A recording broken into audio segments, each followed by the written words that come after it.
तो आपकी pth term दे रखी है वो है x, qth टर्म है वो है y, और z टर्म जो है, सॉरी rth टर्म जो है वो है z। ठीक है, तो वो ये कह रहा है कि हमारे को ये तीनों चीजें जो एपी की टर्म दे रखी है, तो एपी में है तो मतलब इनका डिफरेंस अलग अलग वो फॉर्मूले के बेसिस पे लिख सकते हैं कि इसका एक्सप्लेनेशन क्या होगा, इसका क्या होगा और इसका क्या होगा, तीनों का लिख सकते हैं हम। जैसे ए एन एथ टर्म,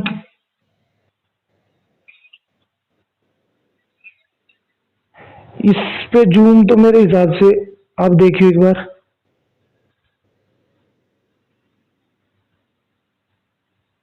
अब ठीक है, अब ठीक है ना। तो इसके अंदर आपको एपी की वैल्यू पीएच टर्म जो है वो एक्स दे रखी है, क्यूएच टर्म वाई दे रखी है और आरएच टर्म जेड दे रखी है। ये अब इसके बाद क्या दिखाना है हमारे को,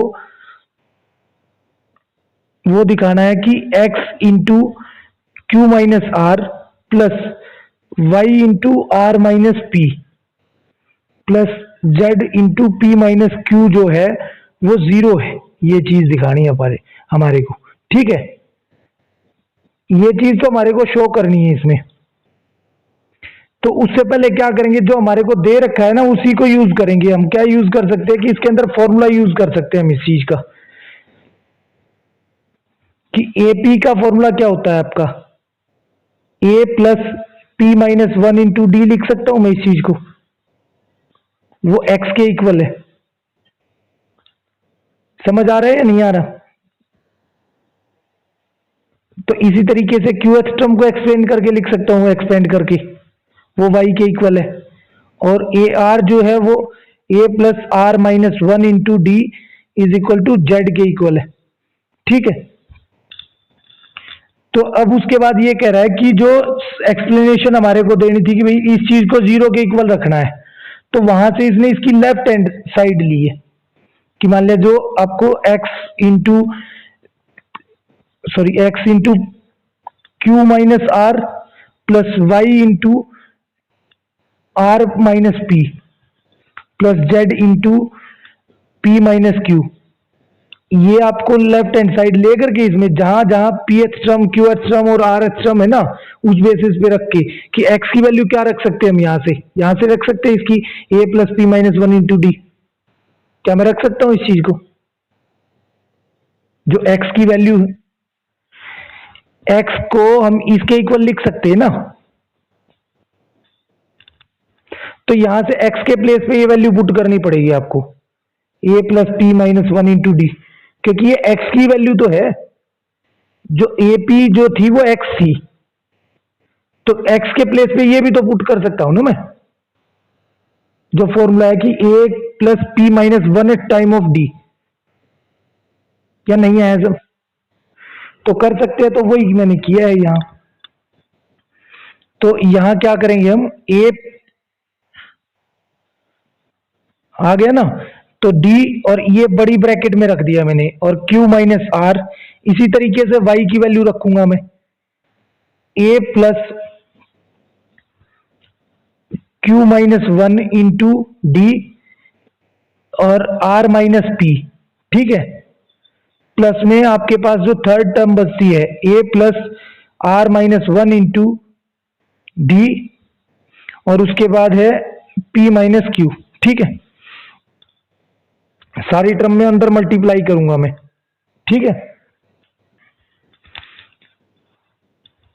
कि इसको जब मैंने अंदर मल्टीप्लाई किया, तो इसके अंदर जब मैं मल्टीप्लाई करूंगा इस चीज की, तो a into Q minus R है, या इसको मैं सेपरेट करके लिखूंगा, तो थोड़ा जूम करूं अब। ठीक है, तो अब देखो एक बार इसको दोबारा से, कि a के साथ जब मैं मल्टीप्लाई करूंगा q माइनस आर की, तो पहले a क्यू आएगा माइनस ए आर। ठीक है,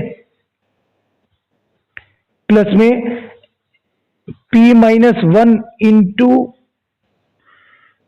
क्यू और d, p minus one D के साथ q की मल्टीप्लाई की, तो मैंने p माइनस वन क्यू और d लिख दिया। क्या समझ आया, इस वाली टर्म के साथ q की मल्टीप्लाई। उसके बाद माइनस करेंगे, क्यू के प्लेस पे आर आ जाएगा बस हमारा। ठीक है, हो गया।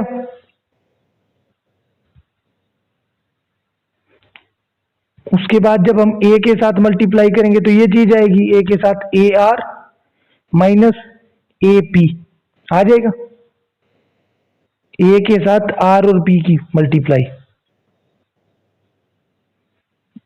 उसके बाद है भाई, जब मैं करता हूं Q-1 into R D, minus में Q-1 इंटू बी और डी, प्लस में A P minus A Q, plus में R-1 इंटू पी और डी। ठीक है, मल्टीप्लाई में माइनस में R-1 इंटू क्यू और डी। ठीक है, तो अब देखो मेरे पास यहां ए आर पॉजिटिव नेगेटिव है, यहां ए आर पॉजिटिव है, क्या मैं इसको कट कर सकता हूं? तो यहां से ये इसके साथ कैंसिल हो गया आपका। ठीक है, दिखाई दे रहा है। उसके बाद ए क्यू की वैल्यू यहां पॉजिटिव है और यहां नेगेटिव है, कैंसिल हो जाएगा। ए पी यहां पॉजिटिव यहां नेगेटिव, कैंसिल। तो अब उसके बाद देखते हैं हम, जहां जैसे अब ये देखो इसके साथ अंदर मैं मल्टीप्लाई करूंगा इसकी, तो क्या यहां से पी क्यू डी बनेगा, माइनस में क्यू डी।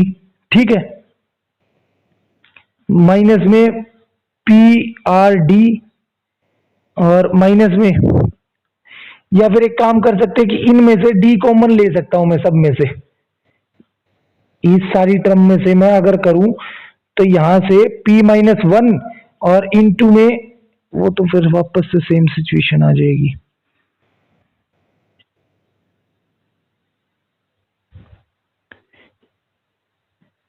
एक मिनट देखो, P Q minus Q,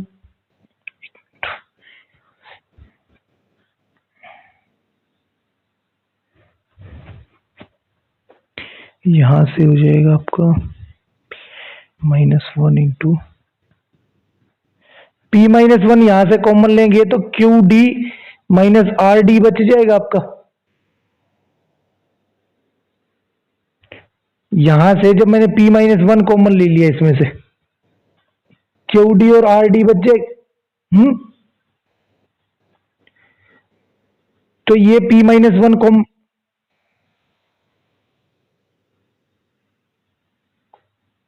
P-1 जब मैंने कॉमन लिया इस टर्म से, इस वाली और इस वाली टर्म से, तो P-1 तो बाहर आ गया, यहां से क्यू डी बचा और यहां से आर डी बचेगा आपका। और उसके बाद हम देखते हैं प्लस में, अब की बार Q-1 कॉमन निकाला मैंने, वैसे चाहिए क्या है,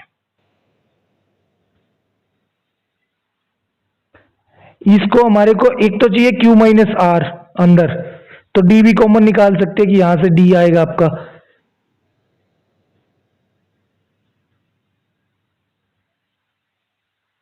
इक्वल टू 0 शो करना, तो ये सारी चीजें अंदर मल्टीप्लाई कर भी सकते हैं कि अंदर इस सारी चीज को यहां से ड्रॉप कर दो, इस सारे की जो अंदर मल्टीप्लाई आएगी वो लिखो, पी क्यू डी इसके साथ, ये देखो एक minute, P Q D, P के साथ करी माइनस क्यू डी। ठीक है, माइनस में पी आर डी और माइनस माइनस प्लस हो जाएगा, यहां से माइनस का 1 है अंदर और बाहर माइनस है, तो प्लस हो जाएगा यहां से। तो आर डी लिख सकता हूं मैं इसको प्लस का। उसके बाद प्लस में यहां से अब इस टर्म से शुरू करते हैं हम, क्यू आर डी। जी बोलो, हाँ बोलो।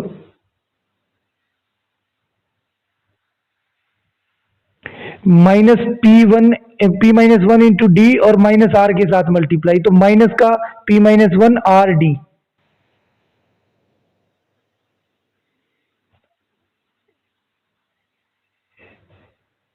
माइनस का पी, तो माइनस और माइनस प्लस नहीं हो जाएगा भाई, माइनस का 1 है अंदर, p-1 है ना वैल्यू।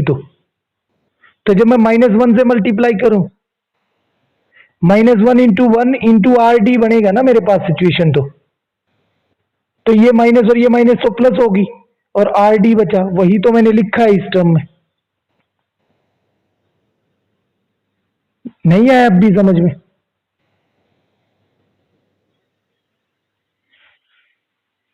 तो ब्रैकेट के बाहर भी तो अब अगर मैंने इसके साथ, आप ये कह रहे हो कि इसके साथ माइनस आर डी मैंने लिखा, -1 के साथ किया ना, आप ये कहना चाह रहे हो ना, तो फिर वापस इससे मिलेगा भी तो ये बाहर आकर के दो माइनस के साइन की। हाँ हाँ, ब्रैकेट तो हटेगी, बगैर हटाए काम कैसे चलेगा हमारा। तो इसलिए प्लस बनेगा ही बनेगा, यहाँ दो माइनस साइन है, मल्टीप्लाई में है तो प्लस चेंज होगा उसका, ठीक है ना। उसके बाद अब हम इसमें चलते हैं, इस वाले स्टेप में, इसके अंदर मल्टीप्लाई किया तो क्यू आर डी हो जाएगा आपका, माइनस में माइनस आर डी लिख सकता हूं इस चीज का, क्योंकि इसके बाहर प्लस साइन है, ये इधर प्लस साइन है, ठीक है ना। उसके बाद माइनस में क्यू पी डी। अब ये चीज देखो, जब इसके आगे माइनस है ना, तो जैसे इसके आगे लगाया वैसे इसके आगे भी लगाएंगे, क्यू पी डी तीनों के आगे माइनस लगेगा। अब तो दिखाई दे रहा है ना क्लियर, ब्लर तो नहीं है अब भी। उसके बाद जब पी डी से -1 की मल्टीप्लाई होगी, बाहर भी माइनस है तो उससे प्लस आएगा आपके पास, पी डी आएगा या नहीं आएगा। फिर आर पी डी इस स्टेप में, इस वाले स्टेप में जब आर की पी के साथ मल्टीप्लाई करेंगे हम, आर पी डी तीन, ठीक है, और माइनस में पी डी, ठीक है, और माइनस में R Q D, Q for queen, और डी यहां से इस वाले स्टेप में मल्टीप्लाई करेंगे जब हम अंदर, और फिर माइनस में minus minus plus Q D हो जाएगा आपका, लास्ट में जाके हो जाएगा ना। तो अब देखो यहां से माइनस में, ये प्लस में है, इधर माइनस में है, कैंसिल हो जाएंगे दोनों। यहां पी डी प्लस में है, यहां माइनस में है, कर सकता हूं कैंसिल में। अब उसके बाद एक आर डी इधर पॉजिटिव है, इधर नेगेटिव है आर डी, क्लियर हो जाएगा। अब उसके बाद आर क्यू आर डी लिखूं या आर क्यू डी लिखूं, बात तो एक ही है, ये कैंसिल हो जाएगा इससे। आर पी डी या पी आर डी कुछ भी लिखूं, ये भी आगे पीछे लिखूं, कोई फर्क नहीं पड़ता। तो क्या आएगा आंसर, तो यानी कि जो रिजल्ट आपको दे रखा है उसको ही यूटिलाइज करते हुए हम इसको सॉल्व करेंगे, कि एक्स वाई जेड की जो वैल्यू है उनको पुट करके इसमें सिंपल अंदर सॉल्यूशन निकालना है कि क्या किया है हमने, कि किसकी मल्टीप्लाई किसके साथ की है। मल्टीप्लाई में साइन ध्यान रखना बहुत जरूरी है, ठीक है। अब उसके बाद आता है आपका 12th क्वेश्चन एग्जाम्पल।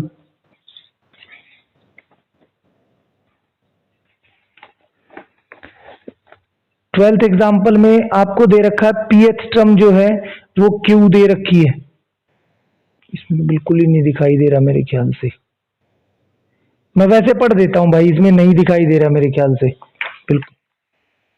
तो बुक है ना, तो उसमें से कि आपका pth टर्म जो है एपी का वो क्यू दे रखा है, और क्यूएथ टर्म मेरा पी दे रखा है।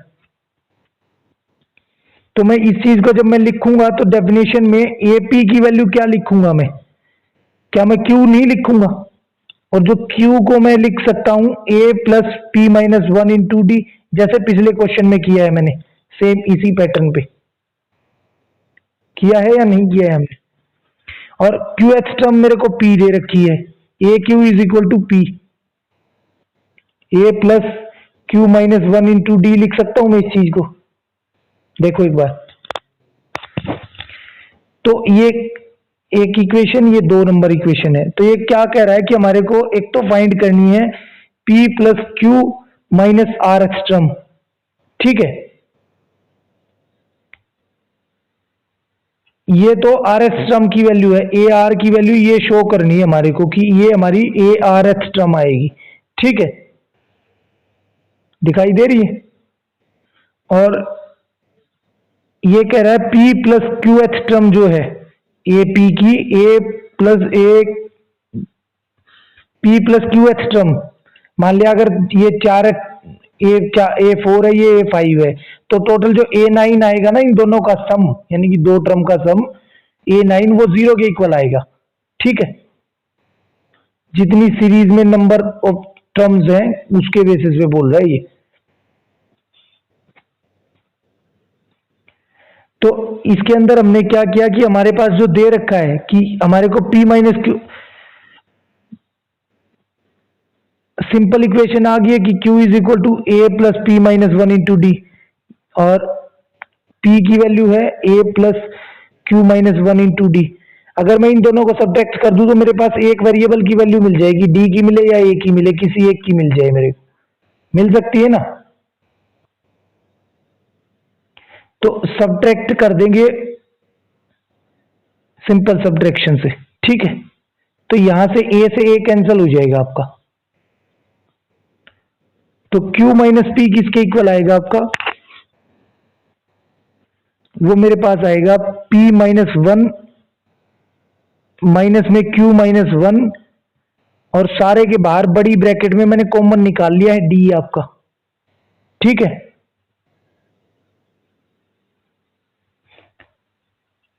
तो इस चीज को मैं d की वैल्यू क्या बता सकता हूं, q minus P upon p minus one into minus में q माइनस वन लिख सकता हूं मैं इस चीज को।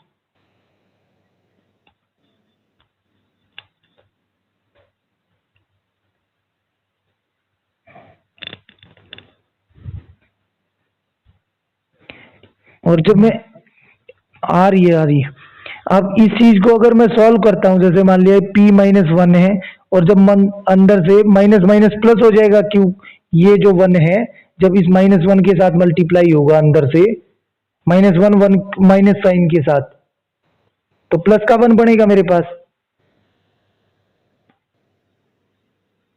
अब भी नहीं समझ आया, यहां जो माइनस वन है क्यू, तो वन से वन कैंसिल हो जाएगा आपका, तो q minus P upon P minus Q लिख सकता हूं मैं इस चीज को। और उसके बाद माइनस साइन में बाहर निकाल लू ऊपर वाली टर्म से, तो ये p प्लस का हो जाएगा और q माइनस का हो जाएगा, कैंसिल कर सकता हूं ऊपर, वन पे टेबल गई, तो d की वैल्यू क्या मेरी माइनस वन नहीं आएगी, यहां से आएगी। तो हमारे पास जो ph टर्म का फॉर्मूला था, ए पी जो हमारे को दे रखा था q, उसके अंदर से अगर मैं रखूं a plus p minus one into minus one, ठीक है, तो यहां से q किसके इक्वल आ जाएगा, या a की वैल्यू किसके इक्वल आएगी, a की वैल्यू निकालनी है ना मेरे को यहां से फर्स्ट टर्म। ठीक है ना, तो ये एक मिनट रुकना, यहां से जब मैं सॉल्व कर रहा हूं, पहले इसको एक बार सॉल्व कर लो, उसके बाद आगे बाहर भेजोगे तो इजी रहेगा आपके लिए। माइनस वन होगा, माइनस पी आ जाएगा प्लस की वजह से, जब ब्रैकेट सॉल्व करेंगे ये p minus one into minus one है ना, तो माइनस का p हो जाएगा, और माइनस माइनस प्लस वन हो जाएगा, तो a को इस तरफ रख के बाकी सारी वैल्यू कैलकुलेट कर लो, a की वैल्यू आ जाएगी एक तरफ रख के, तो ये p प्लस का है, माइनस का उस तरफ जाके प्लस का हो जाएगा, और माइनस का वन आ जाएगा। क्या ये a की वैल्यू नहीं आएगी हमारी, मैंने a को इस तरफ रखा, बाकी सारी चीजों को उस तरफ भेज दिया मैंने, तो ये a की वैल्यू आ गई है, d की वैल्यू आपकी माइनस वन है। तो क्या आप यहां से a p plus Q minus are H term find कर सकते हो, सॉरी एक मिनट रुकना, आर एच टर्म की वैल्यू थी ये चीज, तो ए आर फाइंड करना है, a plus are minus one into D. तो यहां से जो जो वैल्यू आपको पता है ना, उसको रख के वैल्यू निकाल के मेरे को ये बता दो कितनी आएगी इसकी वैल्यू।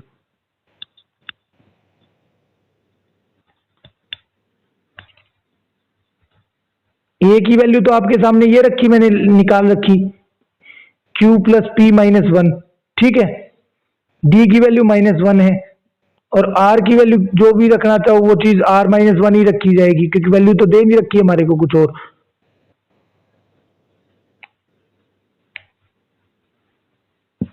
तो सिंपल प्लस माइनस कर, क्या बोल रहे हो?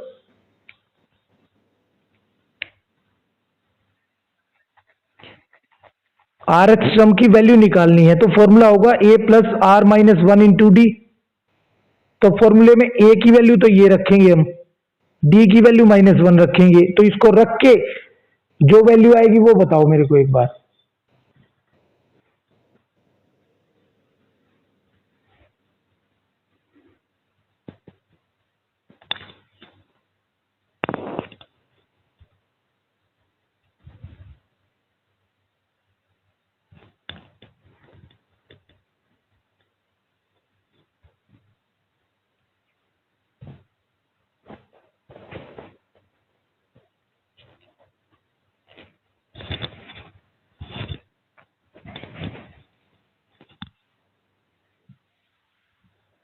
आप बुक में चेक करो, क्या आपको यही कर पूछ रखा है कि show that the are H term is P plus Q minus R।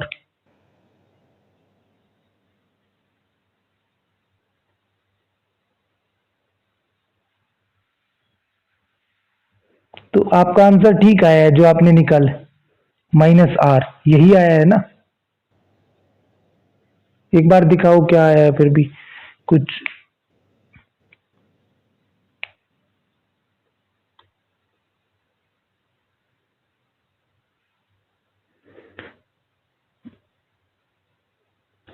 एक मिनट रुकना भाई।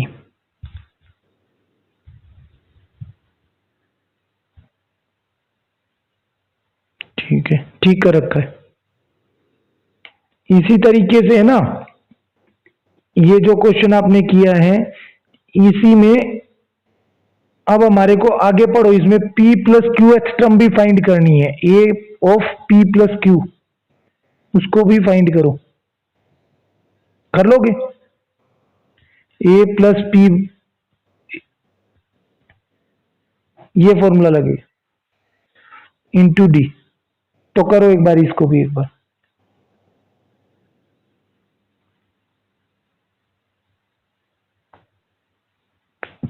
जी, P प्लस क्यू -1, जो भी टर्म है उसमें से 1 माइनस करके सॉल्व करेंगे हम।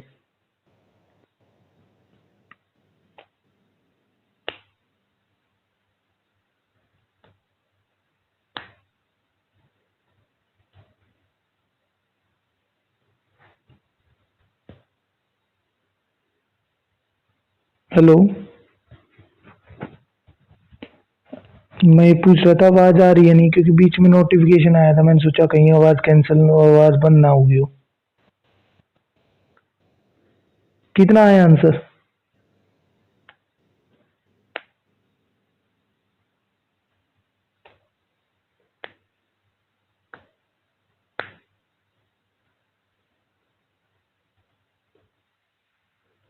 चेक करो उसके अंदर क्या दिखाना था आपको, स्टेटमेंट पढ़ो एक बार ध्यान से।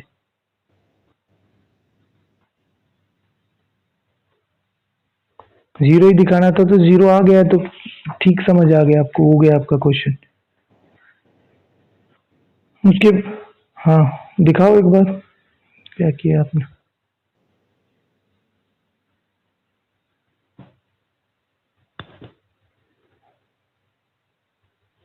हाँ दिख रहा है, ठीक कर रखा है, अच्छा कर। आप उसके बाद आता है आपका 13th क्वेश्चन।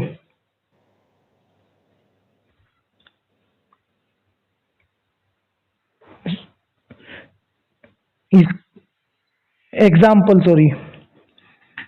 तो ये कह रहा है कि prove that in an AP sum of the terms equidistant from the beginning and the end is equal to the sum of the first and last term.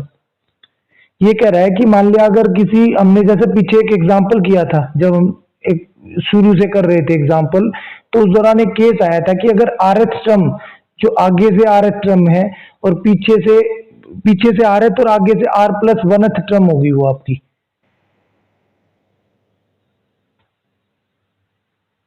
हमने पढ़ा था ना पीछे कि जैसे 50 टर्म है,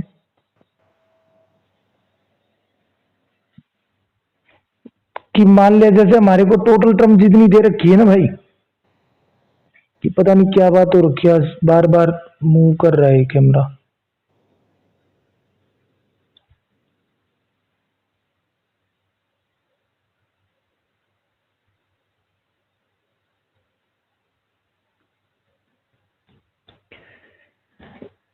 तो ये कह रहा है कि मान लिया अगर 50 टर्म है किसी एपी के अंदर, तो 50 में से अगर मैं आगे से 25वीं टर्म, सॉरी पीछे से 25वीं टर्म कैलकुलेट करना चाहता हूं, तो क्या वो आगे से 26वीं टर्म नहीं होगी मेरी छोटे? क्योंकि 25 और एक 26वीं होगी ना, पीछे से तो वो 25वीं होगी ना। तो मैं ये कह सकता हूं कि अगर मैं 26वीं आगे से कैलकुलेट कर रहा हूं तो दोनों की वैल्यू सेम आएगी।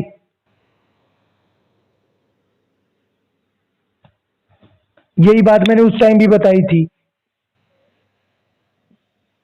तो ये कह रहा है कि जब मैं इस टर्म का और जो आर एस टर्म थी, बिगिनिंग से तो आर एस टर्म और एंड से भी जो टर्म है, मतलब जितनी दूरी पे है वो चीज, जितना भी फॉर्मूला उनमें लग रहा है, मान लीजिए जैसे यहाँ पे भी 25वां, इस तरफ से भी 25वां नंबर जो भी है या 26वां नंबर, तो उन दोनों नंबर्स का सम जब कर रहे हैं ना हम, इक्वी डिस्टेंट नंबर्स का बिगिनिंग से एंड से, कि मान लिया आगे से भी इतना ही पीछे से भी इतना ही नंबर एपी के अंदर, तो उनका जो सम आ रहा है ना, वो first term plus last term के इक्वल आएगा। वो हमारे को दिखाना है इस क्वेश्चन के अंदर। ठीक है, तो एक तो जैसे आपको ये चीजें दी गई हैं, अभी आगे भी आएंगे कुछ एक क्वेश्चंस जिसमें आपको सिर्फ ये दे दिया जाएगा कि भाई फर्स्ट, मतलब फर्स्ट थ्री सम का एपी का इतना है, मतलब ये कि 3 टर्म्स है या 3 नंबर्स हैं, उनका सम इस तरीके का है। तो उसके अंदर मानने का जो होता है मेनली ये होता है कि फर्स्ट टर्म मेरी ये मान ली, उसके बाद इसी फॉर्मेट पे चलते हैं ये चीजें। और कई बार क्या करता है वो, इसको मानने की वजह है ना, बीच वाले नंबर को ए मान लेता है, इससे पहले ए प्लस, इससे आगे ए प्लस डी और इससे पहले ए माइनस डी, इस तरीके से भी मान सकता है अगर 3 नंबर लेने हैं तो उसको, 3 नंबर्स के केस में। अगर 4 नंबर्स लेने हैं उसको, 4 नंबर लेने हैं तो ए माइनस 2डी, ए माइनस डी, ए माइनस डी और ए इस तरफ प्लस, नहीं दरअसल है क्या कि दोनों इक्वी डिस्टेंट, हाँ जी, ए माइनस डी के बाद ए आएगा, लेकिन ये क्या कर रहा है, इस तरफ से भी इस तरफ से भी जब दोनों में ऐड करूंगा ना मैं ये चीज, तो कैंसिल हो जाएगी। कई बार वो 3D भी ले लेता है इसमें, कि इसमें सेम इक्वी डिस्टेंट नंबर मान रहा है, वो कहने का मतलब ये है, वो और कुछ नहीं पर्पज है उस चीज का, कि यहाँ पे भी इतना ही गैप बनेगा, यहाँ पे सब में वो चीज जब आप करोगे ना उन चीजों को, क्वेश्चन को, तो और भी अच्छे से क्लियर हो जाएगी। लेकिन यह है कि अगर पहली प्रायोरिटी तो ये हो कि अगर मान लिया कि वो सीरीज में दे रहा है 3 नंबर, अगर और कुछ भी नहीं दे रखा है, तो इस तरीके के नंबर मानो कि जब उसको कैंसिल करने पर एक वेरिएबल, जब ऐड करने पड़े तो एक ही वेरिएबल बचे उसमें मोस्ट प्रोबेबली। अब जैसे इसके अंदर देखोगे ए माइनस डी, ए और ए प्लस डी, ठीक है, तो इनके अंदर जब हम इन तीनों नंबर को ऐड करेंगे ना, तो हमारे पास या तो ए बचेगा या डी बचेगा, एक ही चीज बचेगी। जैसे इसके अंदर ऐड करें तो डी से डी कैंसिल हो जाएगा, आपका हो जाएगा ये ए और ए, टोटल 3A हो जाएगा आपका। 3A जो भी सम दे रखा होगा उससे ए की वैल्यू इजीली कैलकुलेट कर सकते हो आप, ठीक है ना।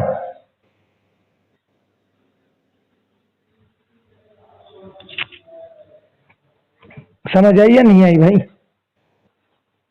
हेलो हेलो,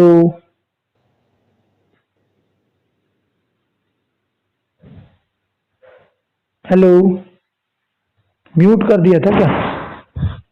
तो मैं यही कह रहा हूं कि ये समझ आ गया। तो अब देखो इसके अंदर ये कह रहा है कि हमारे को, हमने मान लिया कि फ्रॉम बिगिनिंग, तो आरथ टर्म वो जो कैलकुलेट कर रहा है, ठीक है, या पीछे से अगर फ्रॉम एंड साइड से आर टर्म का फॉर्मूला क्या होगा,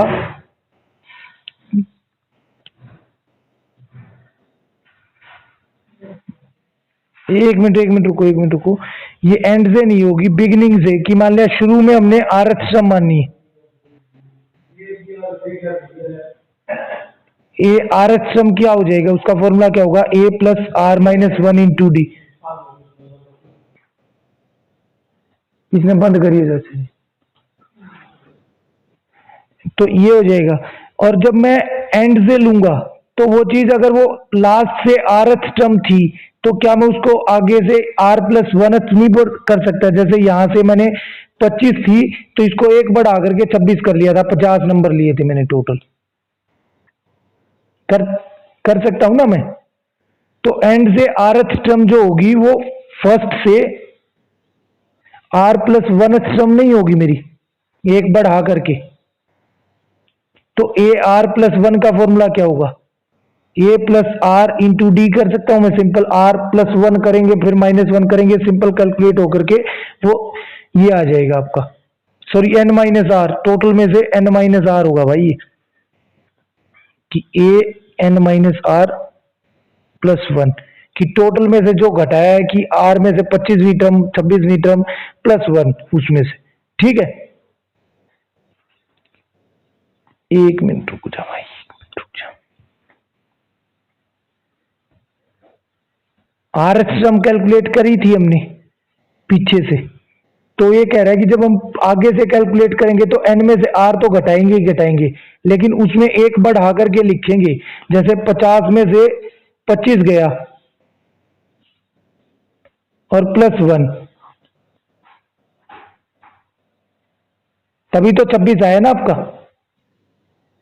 हेलो,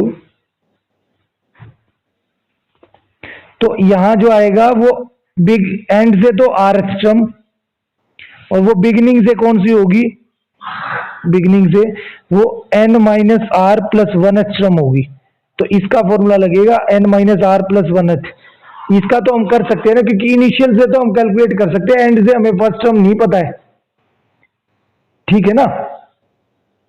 अगर एंड वाली टर्म पता होती ना हमें लास्ट टर्म क्या है, तो हम कर सकते क्वेश्चन को कि भाई इस हिसाब से होगी वो चीजें, ठीक है। तो ये चीज है, अब इसका फॉर्मूला लगाएंगे, a plus n minus one और minus n minus are plus one minus one हो जाएगा इंटू डी, वन से माइनस वन कैंसिल हो जाएगा आपका, यहां से जो है ए इन दोनों का सम किया हमने, वो चीज लिख करके वो चीज a plus are minus one into D, और वापस से इसका भी फॉर्मूला एक्सप्लेन कर दिया, और सम करने पर जो वैल्यू आई 2a plus n minus one into d, ठीक है।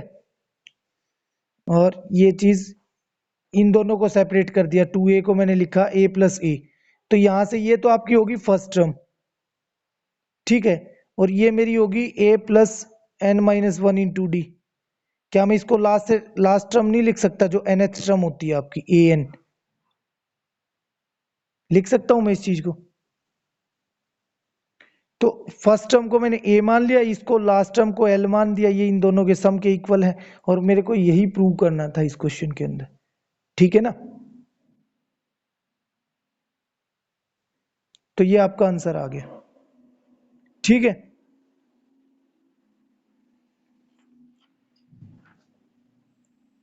क्या हुआ,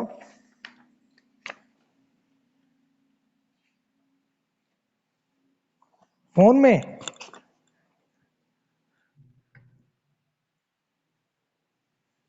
पता नहीं।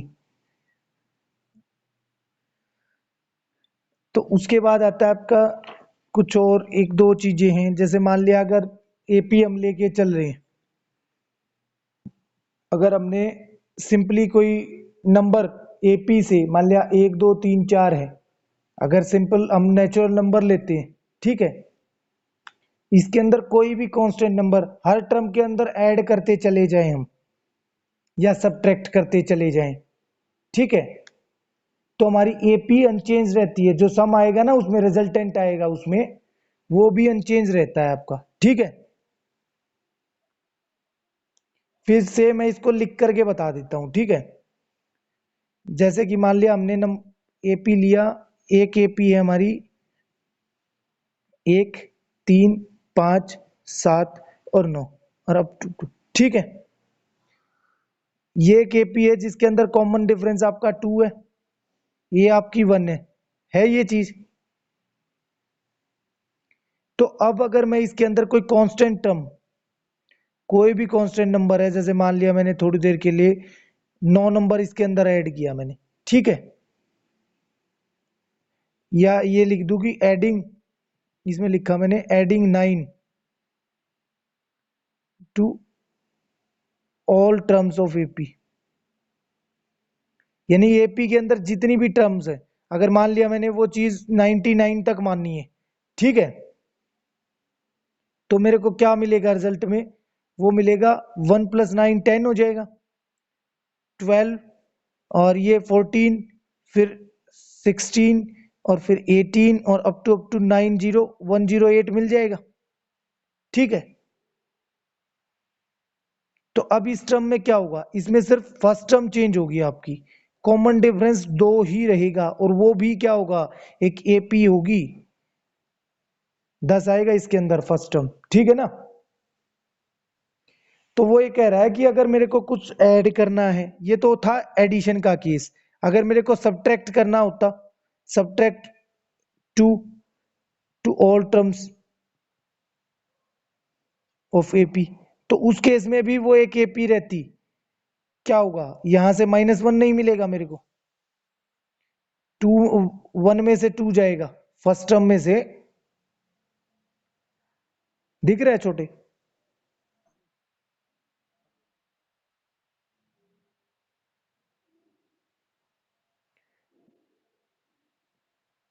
-1 यहां से जब 2 में से 1 में से 2 जाएगा तो, ठीक है, तो मेरे पास -1 मिलेगा। उस तरीके से जब 3 में से 2 जाएगा तो क्या होगा, 1 बचेगा, फिर 2 जाएगा तो फिर 4 बच जाएगा, सॉरी 3 बचेगा, 5 में से 2 जाएगा तो 7 में से 2 जाएगा तो 5, फिर 7 अप टू यहां मेरे पास 97 नहीं बचेगा क्या, इसमें डिफरेंस कितना है, डी की वैल्यू 2 है, यहां भी 2 है, हर जगह 2 आएगी, यानी कि डिफरेंस चेंज नहीं होता है, ठीक है ना, एडिशन या सब्ट्रैक्शन करने पर किसी कांस्टेंट नंबर की।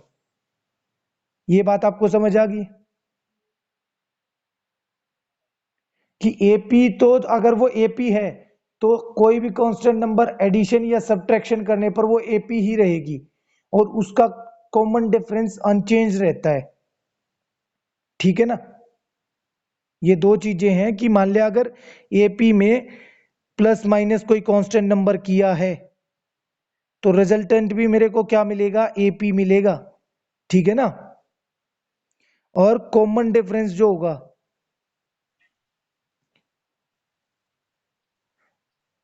Not change after addition oblique subtraction of any constant number, ठीक है ना। ये चीज आपका एक तरीके से जो फर्स्ट पॉइंट था वो था, ठीक है।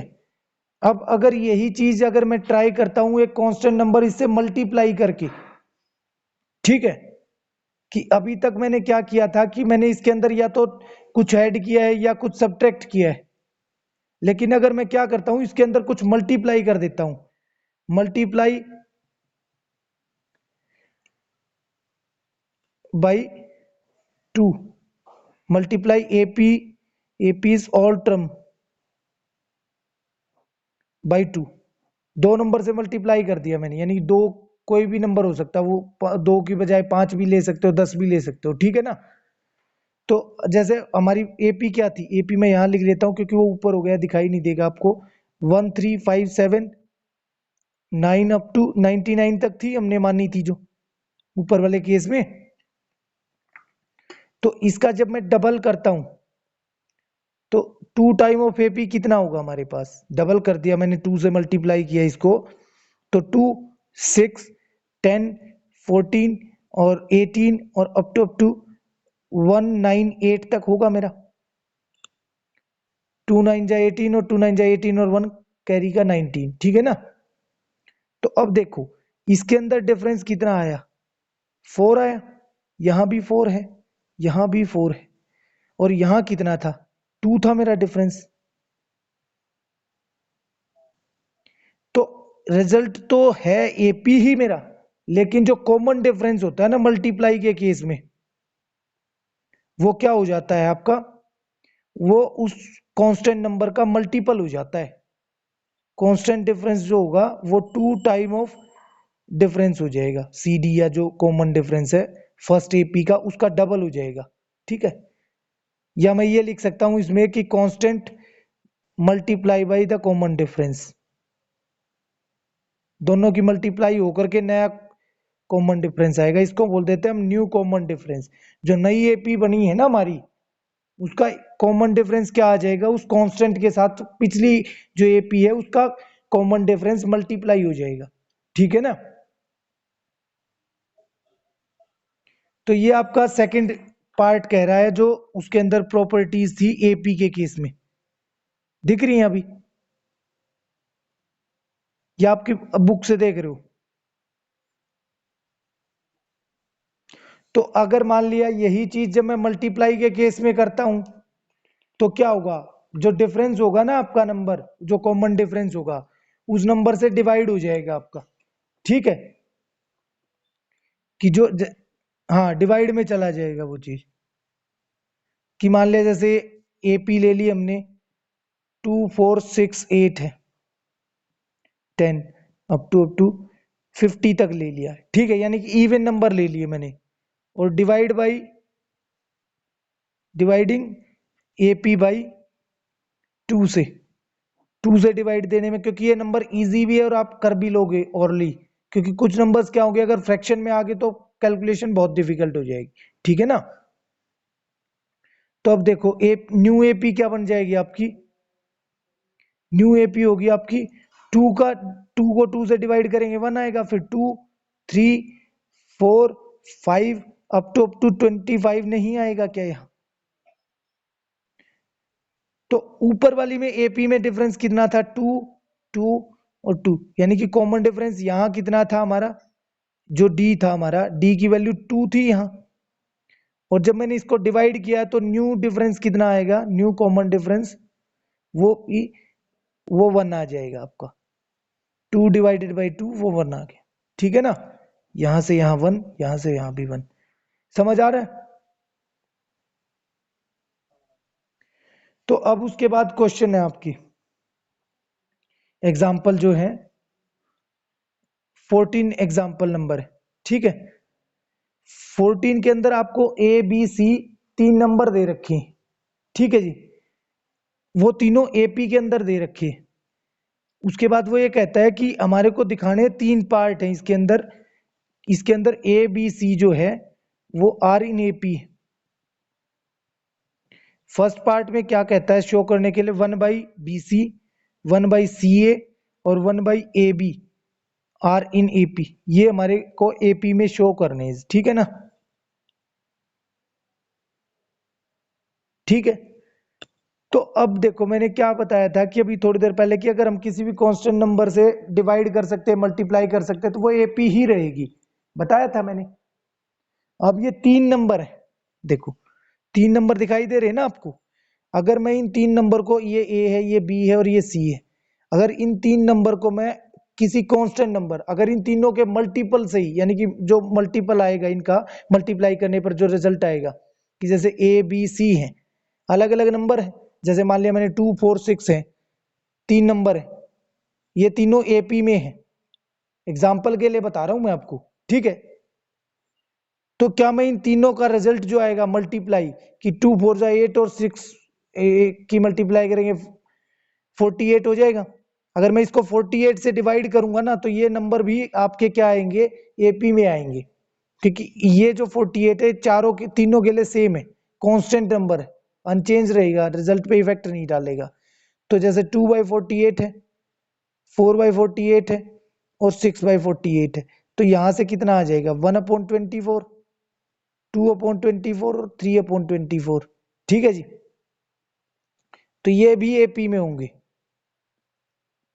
कॉमन डिफरेंस कितना हो जाएगा, डी की वैल्यू जो स्मॉल डी है 1/24। ठीक है, तो अब इसी तरीके से हम इसको क्या करेंगे कि ए बी सी 3 नंबर दे रखे ना, तो dividing by A b c, एक नंबर है जो ए बी सी इन तीनों का मल्टीपल है, उसी से मैंने इसको डिवाइड कर दिया। तो देखो अब डिवाइड करेंगे, जब ए के नीचे ए बी सी जाएगा तो ए तो कैंसिल हो ही जाएगा ना मेरा, तो a upon a b C, b upon a b c और सी अपॉन ए बी सी, तो ये भी एपी में होंगे, आर इन एपी, क्योंकि ए बी सी मेरे एपी में थे। होंगे या नहीं होंगे, क्योंकि हमने पढ़ा है कि उसका रिजल्ट भी एपी में रहता है अगर डिवाइड देने पर किसी कांस्टेंट नंबर से, पढ़ा है मैंने। तो अब यहां से ए काट सकता हूं, यहां बी से बी काट सकता हूं और सी से सी काट सकता हूं मैं। तो यहां से क्या आएगा 1/BC, 1/AC और 1/CA या a B, are in AP. होंगे या नहीं होंगे, हो जाएगा मेरा रिजल्ट प्रूव। तो फर्स्ट पार्ट हो गया हमारा। अब उसके बाद देखो सेकंड पार्ट कहता है कि भाई इसके अंदर हमारे को क्या दिखाना है, A into B plus C divided by B C. ठीक है, उसके बाद सेकंड पार्ट में B into C plus A divided by C A, और थर्ड पार्ट है C into A plus B और divided by A B, are in AP, ये AP में शो करने हमारे को। ठीक है, ये जो चीज दिखाई दे रही है इसको यूज कर सकता हूं कि मेरे पास ये जो चीजें दे रखी हैं 1+AC करूं या सी ए करूं या ए बी करूं, आर इन ए पी दे रखे हैं, ये चीज मैंने प्रूव की है फर्स्ट पार्ट में। ठीक है ना, तो अब मैं इसको अगर इन तीनों नंबर का मल्टी, मान लिया जैसे ए बी है, बी सी है और सी ए है, इन तीनों को मान लिया जैसे यहां मेरे को ये चीज दे रखी है, ये भी दे रखी है, ये भी, इन तीनों को जोड़ करके इसमें डिवाइड कर दूं तो क्या वो भी एक कांस्टेंट नंबर ही आएगा ना। कि जैसे मैंने 2 4 6 लिया था, तो 2 4 4 6 और 2 6 को मल्टीप्लाई करके जब मैं ऐड करूंगा तो वो भी एक कांस्टेंट नंबर ही आएगा मेरा। समझ रहे हो, वो एग्जांपल के हिसाब से जैसे 2 4 6 लिए थे मैंने, तो आएंगे या नहीं आएंगे।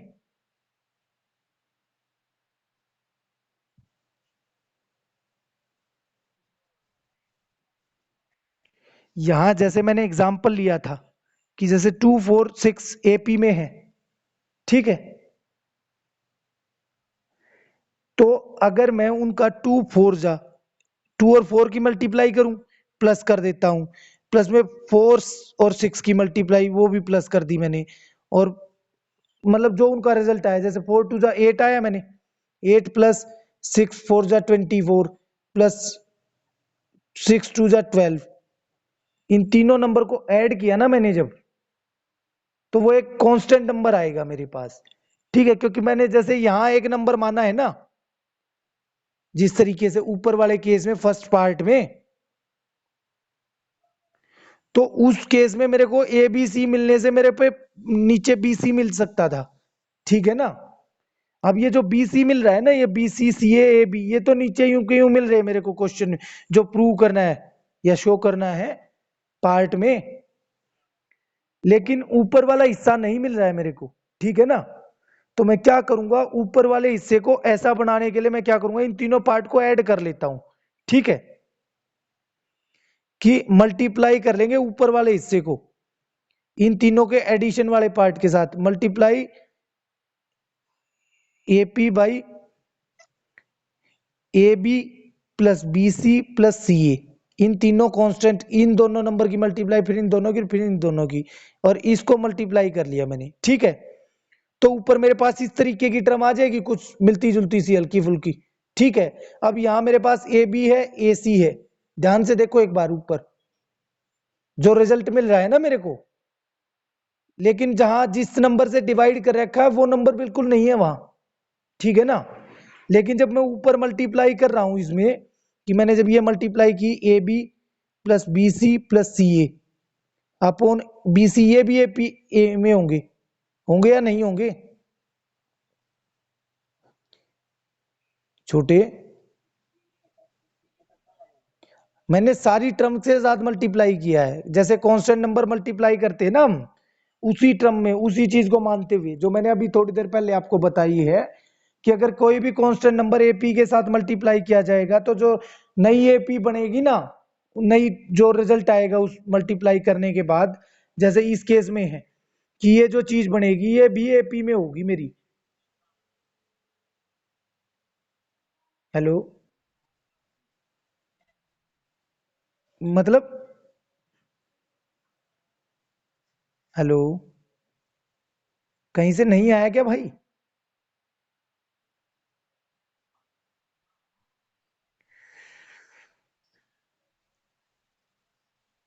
जी, इन तीनों टर्म के सम से किया है मैंने मल्टीप्लाई। हाँ, यहां से तो हमने सॉल्यूशन स्टार्ट किया इसका, ठीक है, कि हमारे को ये चीज एपी में हमने प्रूव की अभी, ठीक है ना। ये चीज तो मिल गई मेरे को आंसर जैसी सिमिलर, नीचे B C C A B मिल गई ना। अब ऊपर मेरे को सम में चाहिए है ये चीज, तो मैं क्या किया, मैंने इन तीनों का ही सम किया जो नीचे वाले नंबर से, और उससे ऊपर मल्टीप्लाई कर दिया मैंने, ठीक है।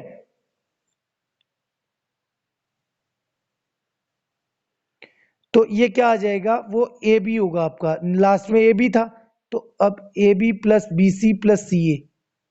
अब देखो एक बार जो हमारे को प्रूव करना है ना, उसमें देखो एक बार, उसमें क्या दे रखा है, बुक में चेक कर लेना एक बार, ये अगर थोड़ा बहुत ना दिखाई दे रहा हो, मैं इसको ऊपर की तरफ खिसका रहा हूं कि a B plus B C plus C A divided by B c है, लेकिन आंसर में ध्यान से जब मैं इस चीज को मल्टीप्लाई कर रहा हूं फर्स्ट टर्म के साथ अंदर, ए इंटू बी प्लस सी है ना, तो क्या मेरे को वहां से बी सी नजर आ रहा है कहीं? जब मैं इसको अंदर मल्टीप्लाई करूंगा तो ए बी मिलेगा और ए सी मिलेगा, मिलेगा। बीसी नहीं आ रहा है तो क्या कर सकता हूं मैं, इसको बीसी को हटाना है मेरे को यहां से, ठीक है। तो मैं क्या करूंगा, इसके साथ हर एक जो भी जितनी भी टर्म है ना इसमें, हर एक के केस में जिस नंबर से डिवाइड कर रखा है ना इसने, वो नंबर ऊपर नहीं है। आप देखो एक बार मल्टीप्लाई करके, हर एक टर्म को तीन टर्म दे रखी है ना, तो जिस भी नंबर से इसने डिवाइड किया है, जैसे बी लास्ट वाली टर्म में ए बी से डिवाइड किया है, तो ऊपर ए बी नहीं है उसमें। जैसे ए बी से डिवाइड किया है इसमें, तो सी ए आएगा और सी बी आएगा, ए बी नहीं है। तो क्या करेंगे हम इस चीज में, subtracting one from each term, हर एक टर्म से क्या कर देंगे, माइनस वन माइनस कर देंगे, ठीक है। तो क्या होगा यहां से, इसको मैं नए पेज पे लेके जाता हूं, एक मिनट रुको। ये कुछ इस टर्म में आ जाएगा कि a B plus B C plus C A divided by B c minus one, ये आपकी फर्स्ट टर्म बन जाएगी। हेलो, बन जाएगी ना, सब में होगा सारी टर्म्स में, सी ए माइनस सी ए और माइनस वन, ठीक है।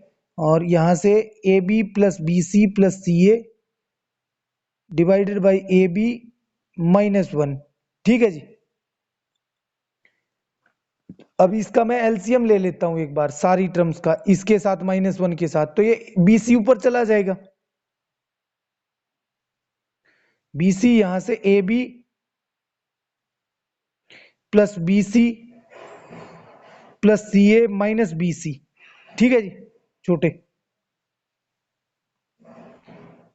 A B plus B C plus C A minus C A divided by C A से, ठीक है। आ गए यहां तक। और इसी तरीके से लास्ट वाली टर्म को लिखेंगे हम, minus a b divided by A B, तो ए बी से तो ए बी कैंसिल हो गया लास्ट वाली टर्म से, क्योंकि माइनस का ए बी बनेगा, वहां से कैंसिल हो जाएगा। इधर सी ए से सी ए कैंसिल, और यहां बी सी से बी सी कैंसिल। तो अब यहां क्या बचेगा, ए बी बचेगा और सी ए बचेगा, बचेगा ना। तो दोनों में से ए कॉमन निकल जाएगा मेरा, बी प्लस सी आ जाएगा अपॉन बी सी। अब लास्ट वाली बीच वाली टर्म से देखेंगे तो बी कॉमन निकल सकता है मेरा, ए प्लस सी रह जाएगा अंदर, सी ए। और उसके बाद बी, सॉरी सी कॉमन निकल जाएगा तो ए प्लस बी रह जाएगा डिवाइडेड बाई ए बी, वो भी एपी में होंगे, क्योंकि ये सारी चीजें जितनी भी चल रही थी सारी एपी में थी या नहीं।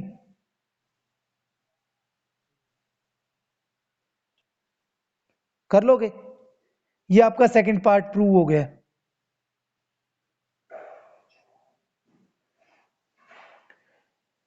अब उसके बाद थर्ड पार्ट क्या कहता है इसमें, वो ये कह रहा है कि A square into B C, B plus C, और B square into C plus A या ए प्लस सी, और C square into A plus B are in AP, ये शो करने हैं हमारे को, ठीक है। शो दैट है, ये दिखाना है हमारे को, प्रूव करना है। तो अब जो ऊपर वाला पार्ट था ना, जो हमने प्रूव किया है अभी थोड़ी देर पहले सेकंड पार्ट में, अभी जो करके नेक्स्ट पार्ट में आए हम थर्ड में, उसको यूज करेंगे कि ए अपॉन बी प्लस सी, क्योंकि आधा हिस्सा तो हमारे को दिख रहा है ना, ये चीज तो कॉमन है इसमें, दिख रही है कॉमन। अपॉन बी सी, बी सी को हटाना है और यहाँ ए की जगह एक और ए लेके जाना है हमारे को, ठीक है। B into A plus C divided by C A, और C plus into A plus B divided by A B, are in A P, ये गिवन है, अब हमने प्रूव किया है। इसमें लिख सकते हैं प्रूवन इन फर्स्ट पार्ट, अगर ये तीनों पार्ट आते हैं तो प्रूवन इन सेकंड पार्ट, ठीक है। लेकिन अगर पेपर में ये आता है आपके पास थर्ड पार्ट प्रूव करना, ठीक है ना, तो हम ये इससे पहले वाला केस भी करके दिखाएंगे, और इससे पहले वाला केस करेंगे तो ये जो फर्स्ट पार्ट है ना जो आपका, ये भी प्रूव करना पड़ेगा आपको। समझ रहे हो मेरी बात, क्योंकि इसका रिजल्ट हमने इसमें यूज किया, और इसका रिजल्ट हम थर्ड पार्ट में यूज कर रहे हैं, सेकंड का रिजल्ट। तो हमारे को तीनों एक ही पार्ट में प्रूव करने पड़ेंगे ये चीज, ठीक है। कर लोगे। तो अब इसके बाद हम क्या कर सकते हैं, देखो यहां हमारे को ऊपर चाहिए बी स्क्वायर या ए स्क्वायर या सी स्क्वायर, नीचे चाहिए ये नंबर खत्म हो जाना चाहिए। तो क्या मैं ऊपर ए बी सी से तीनों टर्म को मल्टीप्लाई कर सकता हूं। अगर मैं यहां ए बी सी से मल्टीप्लाई करता हूं, नीचे बी सी कट जाएगा, तो ऊपर ए स्क्वायर बच जाएगा, एक ए तो है, एक और आ जाएगा इसके साथ। ऐसे ही यहां ए बी सी करेंगे तो बी स्क्वायर हो जाएगा और सी ए कट जाएगा इससे, तो मल्टीप्लाई ईच टर्म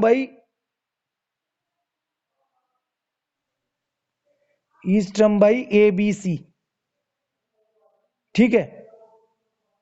तो क्या हो जाएगा, a b c into B plus C divided, ये ए स्क्वायर भी हो जाएगा साथ में क्योंकि ए ऑलरेडी है यहाँ, ठीक है ना, अपॉन बी सी।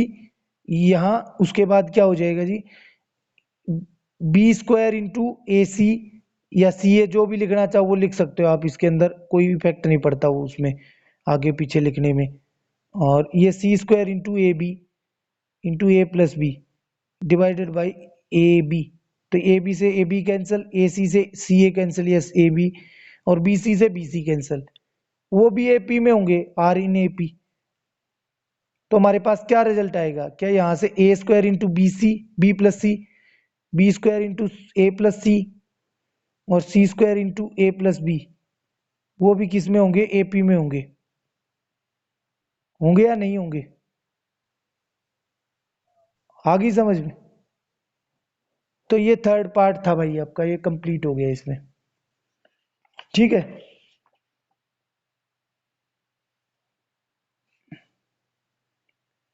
इसके बाद इससे आगे फिफ्टीन फिफ्टींथ क्वेश्चन है, 15th है, 14th है, 15th क्वेश्चन है, कर लोगे एक बार, देखो।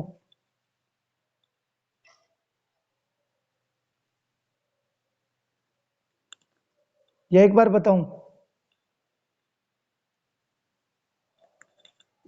हेलो, बता दूं? 16 आप कर लोगे। तो उसके अंदर क्या दे रखा है, 1/BC, 1/CA, C+A, और 1/A+B। ये किस में है? R/AP गिवन है ये चीज आपको, ठीक है। और हमारे को शो करना है A² + B², sorry A², B² और C² जो होंगे वो AP में होंगे। ये हमारे को प्रूव करना है, ठीक है। दोनों हो जाएंगे, 14th और 15th और 16th दोनों। 17 भी हो जाएगा मेरे हिसाब से, देखो एक बार।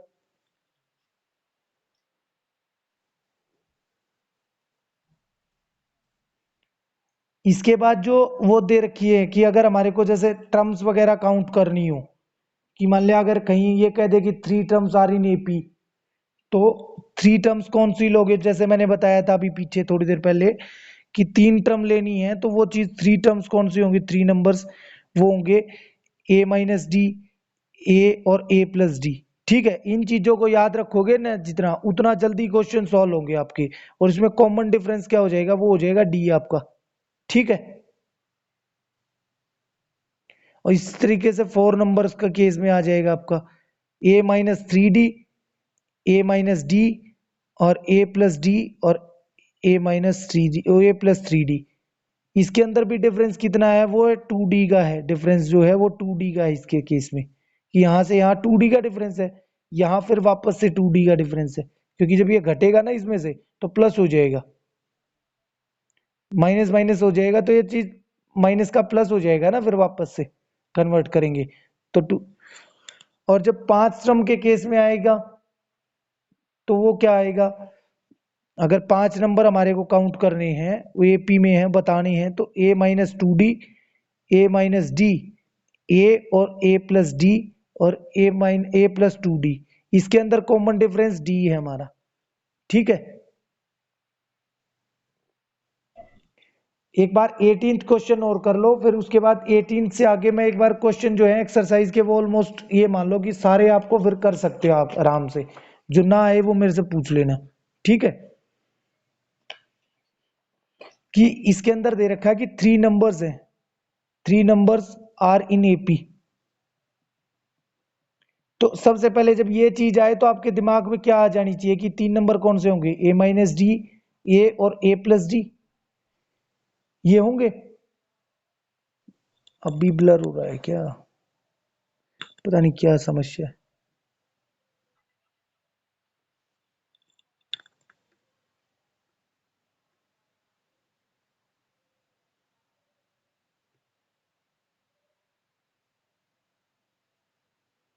एक मिनट रुको भाई, एक मिनट रुको।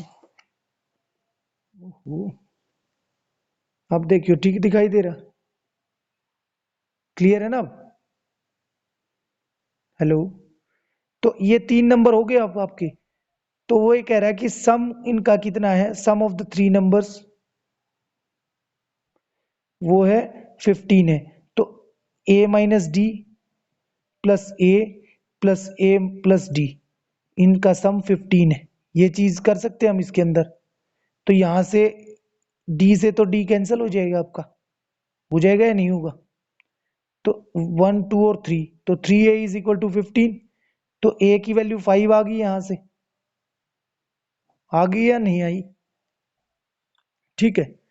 अब उसके बाद हमारे को डी की वैल्यू कैलकुलेट करनी है, तो एक और कंडीशन दे रहा है वो साथ में कि sum of the squares of 3 numbers, squares of 3 numbers कितना है? वो है sum of squares of two extremes, squares of two extremes, यानी कि जो दो बाहर वाले नंबर्स हैं। एक्सट्रीम का मतलब होता है बिल्कुल एंड पॉइंट वाले, कि मान ले जैसे यहां से देखे तो इसमें ये वाला नंबर और ये वाला नंबर, बीच वाला नंबर काउंट नहीं होगा उसमें, ठीक है ना। मतलब एंड पॉइंट वाले नंबर्स जो हैं उनका सम, उनके स्क्वायर का सम, वो कितना दे रखा है? तो a माइनस डी का स्क्वायर प्लस ए प्लस डी का स्क्वायर, ठीक है, वो 58 दे रखा है मेरे को, ठीक है। तो क्या मैं इसको सॉल्व कर सकता हूं? यहां से मैं a की वैल्यू 5 पुट कर सकता हूं इसमें, 5 माइनस डी का स्क्वायर प्लस 5 प्लस डी का स्क्वायर। क्या आपको a प्लस बी का होल स्क्वायर पता है?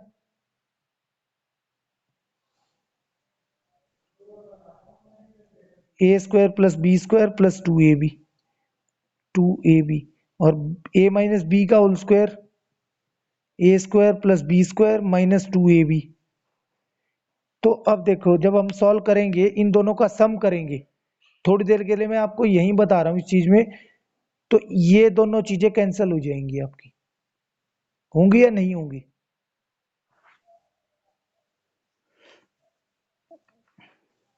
तो अब देखो यहां से मेरे पास, क्या मैं ये नहीं लिख सकता जब इन दोनों को सॉल्व करूंगा तो 5 का स्क्वायर 25 होगा, plus D square plus, sorry first वाले केस में तो माइनस आएगा, माइनस 10d, ठीक है, प्लस में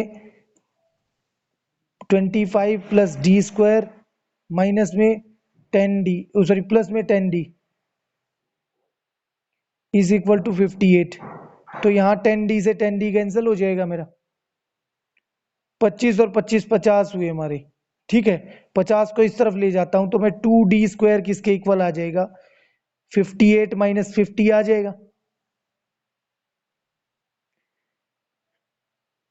तो डी स्क्वायर किसके इक्वल आ जाएगा? 8/2, 4 नहीं आ जाएगा क्या?